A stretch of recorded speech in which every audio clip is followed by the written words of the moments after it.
네, 안녕하세요. 이번에는 병가에 대해서 한번 선생님과 이야기를 나눠보려고 합니다. 몸이 아프거나 쉬어야 될 상황이 누군가에게 꼭 언젠가 발생할 수 있는 상황입니다.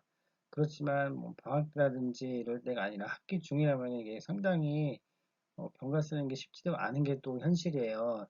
근데 그 병가 쓰기가 어려운 상황에서 또한 진단서에 치료기간이 명시되어 있지 않은데 본인은 쉬고 싶을 때가 또 있거든요.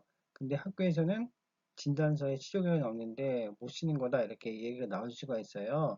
그래서 이런 경우 진단서에 치료기간이 명시되어 있지 않은 상태인데 병가를 쓸 수 없는지 이 내용에 대해서 한번 같이 살펴보도록 하겠습니다.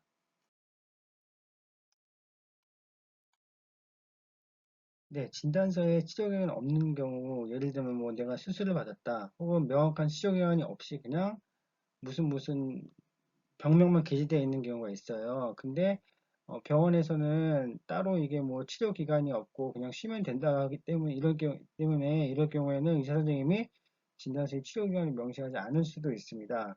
근데 이제 문제가 뭐냐면은 의학적으로 선생님이 지금 이렇게 치료기간이 없는 진단서를 발급을 했지만 내 몸이 지금 너무 힘들어서 쉬어야겠다 이런 경우가 있을 수 있죠.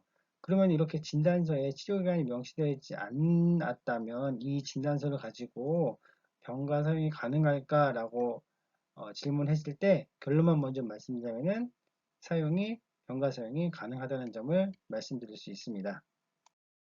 예, 그러면은 진단서에 치료기간이 명시되지 않아도 어떻게 병가가 허용되는지 한번 보도록 하겠습니다. 병가 사행과 관련해서 승인권자는 학교장인데요. 이제 학교장이 이 선생님이 병가를 허용할지 안 할지를 판단하게 되는 겁니다.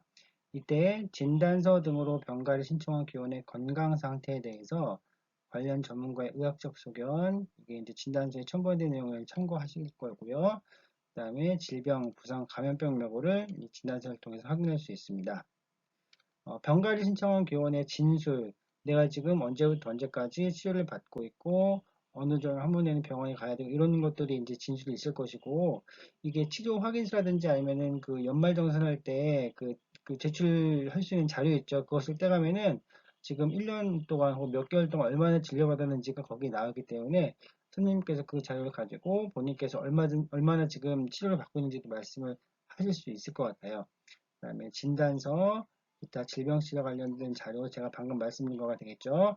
이것을 참고해서 이제 교장 선생님이 학교장이 직무 수행이 불가능한 상태인지에 대해서 판단해서 병가의 승인 여부 및 기간 등을 이제 결정하게 되는 겁니다.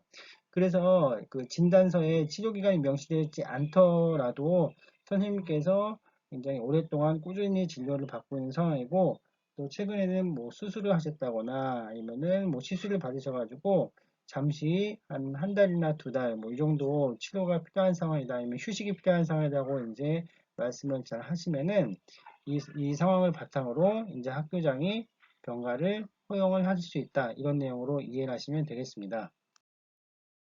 예, 학교장은 병가 기간과 관계없이 직무 수행 가능 여부 판단을 위해서 필요시 추가 진단서 제출을 요구할 수 있습니다.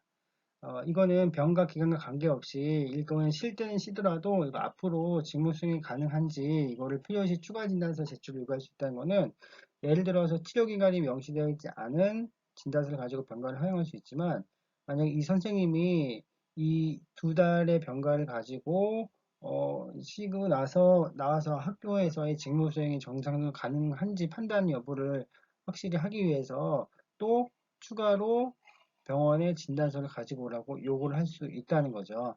그래서 이 점도 참고해 주시면 되겠습니다.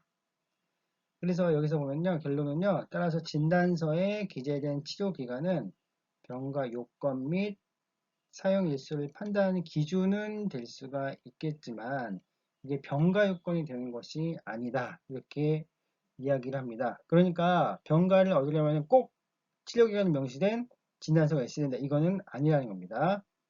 자, 이래서 진단서에 치료기간이 명시되지 않았을 경우에도 병가를 허가할 수 있습니다. 이렇게 나와 있습니다. 그래서 웬만하면은 선생님께서 의사 선생님과 잘 말씀하셔가지고 치료기간이 명시될 수 있도록 일단 진단서를 받는 게 좋으시겠지만 그렇지 않은 경우에도 여러 가지 서류와 손님들 진술, 여태까지 병원 진료 기록을 바탕으로 병가를 신청할 수 있고 허가를 받을 수 있다는 점을 알아두시면 되겠습니다. 네, 제가 방금 말씀드린 내용은요, 제 개인적인 의견이 아니라 교육부에서 2022년 7월에 각급 학교에 이제 휴가 관련 질의 답변 자료집을 배포를 했습니다.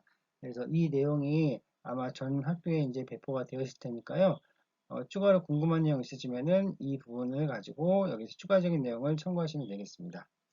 이 병가 같은 경우가 굉장히 좀 어려운 상황인 것 같아요. 선생님들께서는 지금 상황이 꼭 휴식이 필요하고 그 다음에 이제 제대로 근무할 수 있는데 또 학교에서는 치료기간이 명시되지 않았을 경우에 이거를 허용하기 어렵다라는 내용이 나오면은 또 이게 굉장히 민폐가 돼서 힘든 상황이 됩니다. 이게 뭐 시험 문제를 출제해야 된다거나 아니면 해야 할 일인데 본인이 빨리 병가를 내고 싶은데 또 주변 선생님들께 본의 아니게 민폐를 끼칠 이제 상황이 되고 있는데요. 이게 중요한 건 또 뭐냐면은 교감 선생님께서 잘 아시고 정확하게 처리해 주시면 좋은데 제대로 처리를 못 하시고 제대로 숙지를 못 하시는 경우가 되게 많아요. 그러면 이제 본인이 알아가지고 이거를 또 가서 설명하고 이 과정이 또 사실 쉽지는 않습니다. 하지만 분명히 이 병가를 허용받을 수 있는 상황이기 때문에 조금 힘드시더라도 이렇게 규정을 제시하시면서 그 휴식이 필요한 손님들께서는 병가를 꼭 얻으셨으면 좋겠습니다. 예, 이상으로 마치겠습니다. 감사합니다.